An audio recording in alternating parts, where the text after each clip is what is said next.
기대해라 사신단.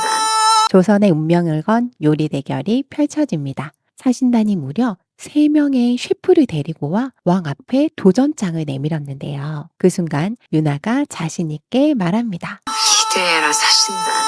그리고 이어지는 건 상상을 초월한 풀코스 한상. 왕실도 사신단도 충격에 빠질 그 요리는 무엇일까요? 오늘은 바로 국격을 건 요리 대결의 서막이 열립니다. 투조를 멈추지 마라. 임윤아의 비빔밥 한 숟가락에 군 연산군이 눈물을 터뜨립니다. 조선 역사상 최악의 군주가 음식 앞에서 무너지는 순간 최상의 재료를 쓴다고 해서 반드시 최고의 요리가 되는 건 아니거든요. 프랑스식 수비드 스테이크, 대왕 대비를 올린 제첩 된장국, 그리고 폭군의 마음까지 흔든 된장 파스타. 임윤아의 요리 하나가 사람의 마음을 흔들고 역사를 바꿉니다. 과연 그녀의 요리는 폭군을 성군으로 만들 수 있을까요? 아니면 결국 그 폭군의 손에 사라지고 말까요? 조선 역사에서 가장 악명 높은 왕 누구 떠올리시나요? 맞습니다. 바로 연산군이죠. 연산군은 어린 시절부터 깊은 상처를 안고 살아왔습니다. 그의 어머니 해비윤 씨가 억울하게 사사되면서 그 진실을 알게 된 순간부터 마음속 분노가 폭발했죠. 그리고 결국 조선의 정치판을 피바람으로 몰고 갑니다. 이게 바로 우리가 알고 있는 갑자사와 무오사와 같은 참혹한 사건들이에요. 그런데 드라마 폭군의 셰프는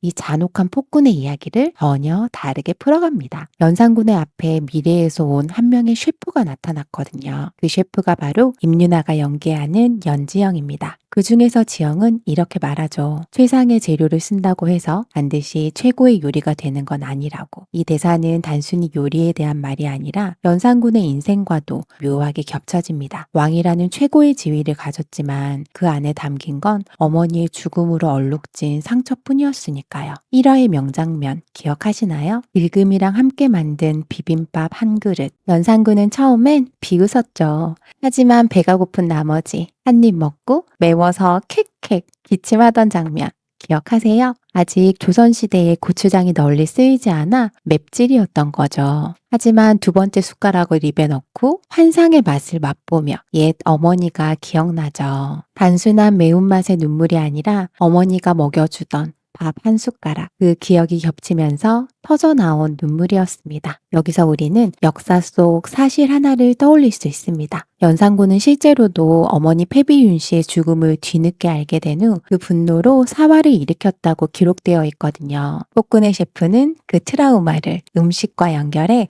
아주 상징적으로 보여주는 거죠. 2화로 넘어가면 더 흥미로워집니다. 이번에는 단순히 입맛을 사로잡는 게 아니라 목숨이 걸린 손님 접대, 시험이 기다리고 있었죠. 권세가 임성은과 임송재가 등장하자 모두가 두려워 떨었습니다. 이들은 음식 하나만으로도 시비를 걸어 재물을 빼앗던 악질이었거든요. 실제로 조선시대에도 권신들은 이런 방식으로 백성들을 옥죄곤 했습니다. 이때 연지영은 당당히 말합니다. 손님의 취향, 나이, 직업, 기본적인 건 알아야죠. 그걸 알고 나면 재료가 부족해도 그분이 만족할 요리를 만들 수 있습니다. 그리고 선택한 요리는 현대 프렌치 기법을 조선식으로 풀어낸 수비드 스테이크, 표고버섯, 멸치, 새우젓의 감칠맛을 조합해 MSG 폭탄을 완성한 거죠. 조선의 재료로 현대 과학을 구현한 순간이었습니다. 연산군은 숟가락을 들고 이렇게 감탄합니다. 고기가 씹히는 게 아니라 녹는구나. 이 맛은 참으로 처음 느껴보는 맛이다. 와, 이쯤 되면 우리가 알던 폭군의 모습과는 전혀 다릅니다. 역사 속에서 연산군은 권력에 취해 잔혹한 폭정을 펼쳤던 인물이죠. 하지만 드라마 속 연산군은 음식 앞에서만큼은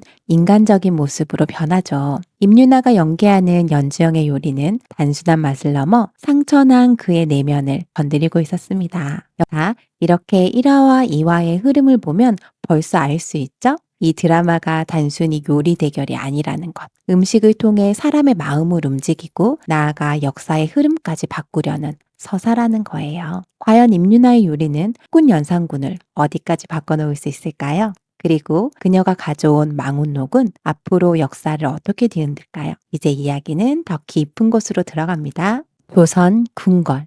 이제 연지영의 진짜 시험이 시작됩니다. 연산군 앞에서의 요리는 단순히 맛만의 문제가 아니라 생존이 걸린 승부였으니까요. 이화에서 연지영은 목숨을 걸고 선언합니다. 손님이 제 요리로 만족하신다면 오늘 밤 저희를 모두 풀어주세요. 대답은 간단했습니다. 좋다. 하지만 실패하면 목숨은 장담 못할 것이다. 그 순간 단순한 손님 접대 요리는 생존 게임으로 변했죠. 역사적으로도 권신들은 권력을 휘두르며 백성들을 옥죄었죠. 궁궐의 밥상 하나로도 왕과 대신들의 운명이 갈리곤 했습니다. 그리고 마침내 등장한 요리, 수비드 스테이크, 표고버섯의 구안일산, 멸치의 이노신산, 그리고 새우젓의 글루탐산, 서로 다른 성분들이 만나면 감칠맛은 수십 배가 됩니다. 과학적 원리를 음식에 담아내는 순간 모두가 놀랍니다. 연산군 역시 수저를 들고 감탄하죠.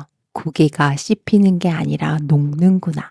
이 맛은 참으로 처음 느껴보는 맛이다. 하지만 여기서 끝이 아니었습니다. 연산군의 곁에는 항상 또 다른 여인이 있었죠. 바로 강목주, 역사 속 장녹수를 모티브로 한 인물입니다. 강목주는 음험한 미소와 함께 연산군을 향해 독처럼 속삭입니다. 전하, 이 여인의 요리에 너무 마음을 빼앗기지 마시옵소서. 실제로 역사 속에서 장녹수는 미모와 예술적 재능으로 연산군의 총애를 받으며 정치까지 개입했던 인물이죠. 그리고 그녀의 존재가 결국 연산군의 폭정을 가속화시키는 원인이 되었죠. 드라마에서도 강목주는 단순한 궁녀가 아닙니다. 은밀히 약을 꺼내 왕의 술잔에 타놓고 전하께서 평정심을 찾으실 수 있는 건 저뿐이옵니다. 이렇게 말하며 왕을 쥐락펴락합니다. 연산군은 어느 순간 이중적인 모습을 보입니다. 맛있게 웃으며 음식을 즐기다가도 갑자기 작두를 들고 이렇게 외칩니다.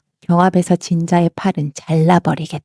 그 잔혹한 모습에 모두가 숨을 죽입니다. 승부의 끝, 대왕 대비 앞에 내놓은 제첩 된장국. 대왕 대비는 한술 뜨며 시원하다. 이 맛 어머니의 된장국 같구나. 그녀의 눈에 맺힌 눈물 한 방울이 결국 연지영의 승리를 확정지었습니다. 역사 속 연산군은 사치와 폭정으로 민심을 잃었지만 드라마 속에서만큼은 음식 한 그릇 앞에서 인간적인 눈물을 흘린 것이죠.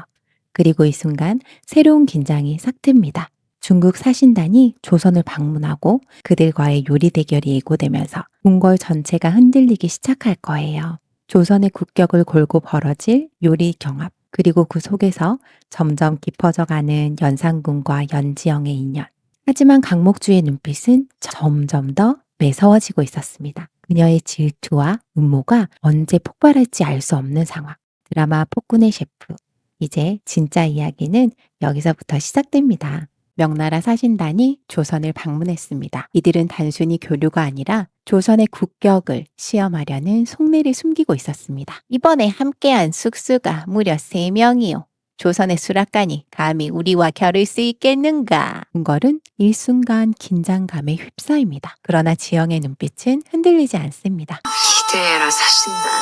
먼저 명나라 사신단의 음식이 올라왔습니다. 커다란 청동 냄비에서 피어오르는 불그스름한 기름, 입안이 얼얼해지는 매운 향이 강렬한 마라샹궈, 붉은 고추와 초록빛 청경채, 그리고 새빨간 기름이 소용돌이 치며 보는 이들마저 숨이 막혔습니다. 이어지는 요리는 영식 송이버섯과 황금빛 닭 육수가 자작자작 끓으며 달콤하면서도 깊은 향이 가득 퍼져나왔습니다. 그리고 황실의 상징과도 같은 아발론 해삼 요리, 검푸른 해삼에 은빛 전분 소스가 흘러내리며 사신단의 자부심을 증명하듯 화려하게 빛났습니다. 그러나 연지영은 물러서지 않았습니다. 오히려 차분히 조선의 재료로 풀코스 한 상을 준비하기 시작했습니다. 첫 번째, 입맛을 돋우는 두부튀김 전체. 갓 튀겨낸 두부는 황금빛 껍질이 바삭거려고 한입 깨물면 고소한 향이 부드럽게 흘러나왔습니다. 간장과 자소잎 소스가 은은히 번지며 담백한 속살을 감쌌습니다. 두 번째, 연잎에 감싼 잉어 파피요드. 연잎을 찢는 순간 퍼지는 은은한 푸른 향. 그 안에는 촉촉하게 익은 잉어살이 숨어 있었습니다. 청주의 달큰함과 배즙의 산뜻한 산뜻함이 어우러져 입에 넣는 순간 은은한 단맛과 부드러운 육즙이 퍼져나갔습니다. 세 번째, 오늘의 하이라이트. 인삼 갈비찜. 짙은 갈색의 윤기가 감도는 국물, 대추와 인삼이 뿜어내는 약재 향이 코끝을 찌릅니다. 고기를 젓가락으로 집자 부드럽게 떨어져 나가며 입에 넣는 순간 감칠맛이 혀끝을 감쌌습니다. 사신단의 표정은 굳어가고 왕의 눈빛은 반짝였습니다. 마지막 디저트를 내놓습니다. 두부와 꿀, 보리차로 만든 조선식 티라미수. 연한 베이지빛 크림 위에 검은 깨가루가 뿌려져 고급스러움을 더했고 한 숟갈 뜨는 순간 고소함과 은은한 단맛이 입안 가득 퍼졌습니다. 사신단의 얼굴은 더 이상 위압적이지 않았습니다. 오히려 충격에 잠겼죠. 단순한 요리가 아니었습니다. 그것은 곧 조선의 혼 그리고 나라의 자존심이었죠. 조선 최고의 숙수를 명나라로 데려가겠다.